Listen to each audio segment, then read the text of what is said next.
నమస్తే, welcome to ANN. నేను మీ లక్ష్మీనాగ్ నరహరి శెట్టి. పవన్ కళ్యాణ్ జనసేన అధినేత మనందరికీ తెలుసు.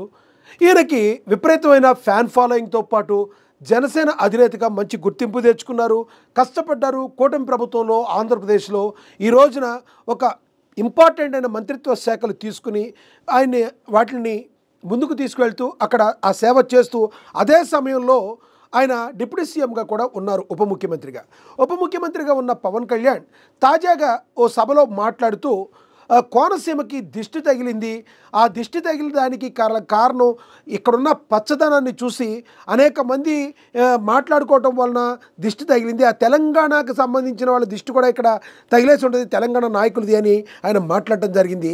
దీన్ని తీవ్రంగా ఆక్షేపిస్తూ తెలంగాణలోని పలు రాజకీయ పార్టీలు మరి పవన్ కళ్యాణ్ని టార్గెట్గా చేసి మరి విమర్శలు గుప్పిస్తున్నారు.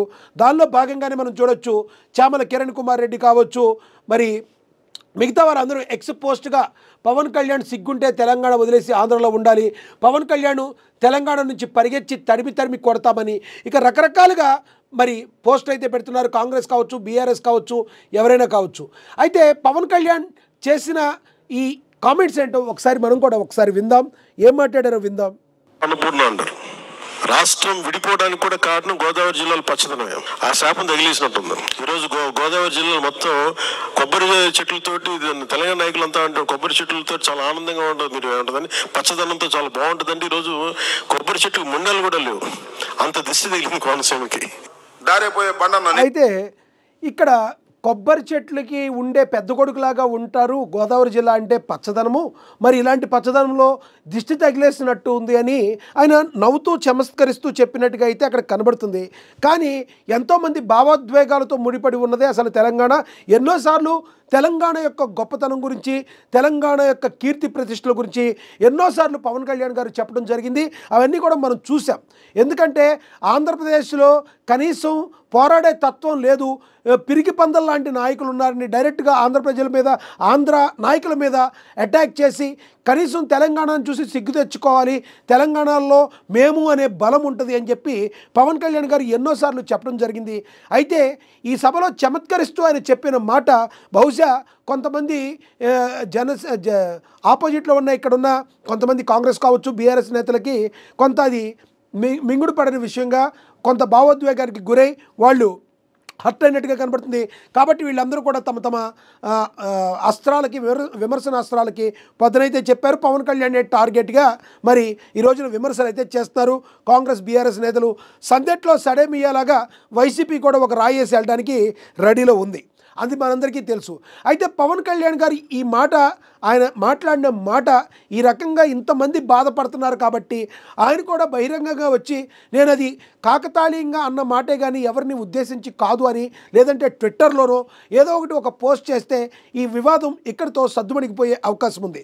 అసలు ఎవరెవరు ఏమంటున్నారో ఒకసారి ఇందాం. కానీ ఈ విధంగా మాట్లాడి దాదాపు 13 సంవత్సరాలు అయిపోయింది. తెలంగాణ 13 సంవత్సరాలు పడుతున్నది. ఈ సమయంలో మా తెలంగాణను అవమానపడుతుందని పవన్ కళ్యాణ్ గారు బేషరతుగా క్షమాపణ చెప్పితేనే తెలంగాణ ప్రజలు క్షమిస్తారు.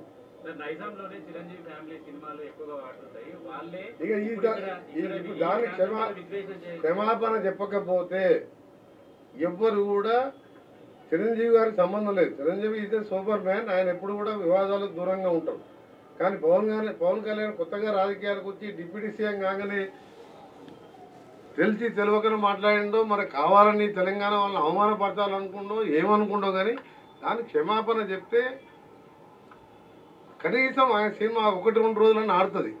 చెప్పకపోతే ఎక్కడ కూడా తెలంగాణ థియేటర్లలో సినిమాలు రిలీజ్ కావు. సినిమాటోగ్రఫీ మినిస్టర్ కానీ నేను చెప్తున్నా ఈ మాట. రైట్, మనం చూసాం ఇలా తమ అందరూ కూడా స్పందించారు. కోమటిరెడ్డి వెంకటరెడ్డి గారు కావచ్చు, మిగతా వాళ్ళందరూ కూడా స్పందించారు. ఎవరికాళ్ళు స్పందించి ఈ రకంగా పవన్ కళ్యాణ్ గారు మాట్లాడితే మా మనోభావాలు దెబ్బతినే అంటున్నారు.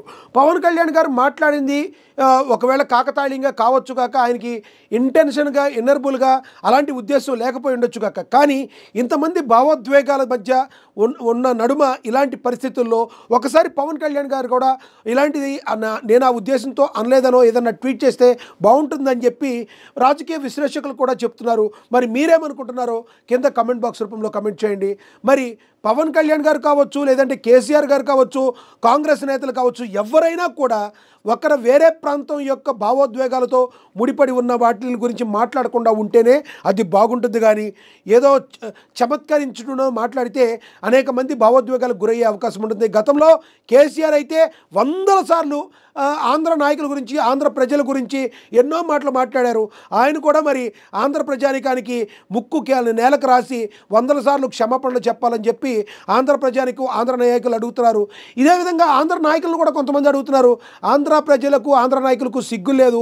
నిజంగా తెలంగాణలో ఉన్న వాళ్ళందరూ కూడా ఈ రకంగా మా మనోభావాలు కించపరిచినని రాజకీయ పార్టీలకు అతీతంగా అందరూ మాట్లాడుతున్నారు. కానీ ఇంతమంది నాయకులను కానీ ఇంతమంది ప్రజలను కానీ తిడుతుంటే మీరేం చేస్తున్నారు, మీరు మాత్రం ఏం మాట్లాడతలేదని డైరెక్ట్గా ప్రజలు కూడా అటాక్ చేస్తున్న పరిస్థితి ఆంధ్రప్రదేశ్ యొక్క రాజకీయ నాయకుల్ని.